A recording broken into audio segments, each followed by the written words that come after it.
আসসালামু আলাইকুম। Recipes by Remus মমে আপনাদের স্বাগতম। আমি আজকে রান্না করব মুরগির মাংস।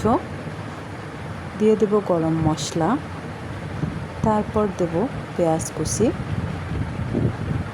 এগুলো একটু ভালোভাবে তেলে নেব। তেলে নেওয়ার পর দিয়ে দেব আদা বাটা, রসুন বাটা, গরম মশলা বাটা। এখন এগুলো কষিয়ে নেব। কষিয়ে নেওয়া হয়ে গেলে তারপর দিয়ে দেব লবণ, হলুদ, ধনিয়ার গুঁড়া, মরিচের গুঁড়া। এগুলো দিয়ে ভালোভাবে কষিয়ে নেওয়ার পর দিয়ে দেব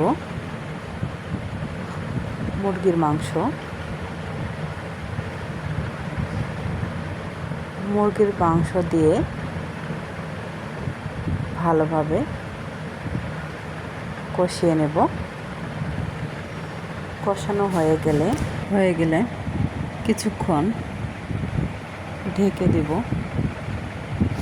ঢেকে দেওয়ার পর আবার কষিয়ে নেব। এখন কষানো শেষ হলে দিয়ে দেব ফুটন্ত গরম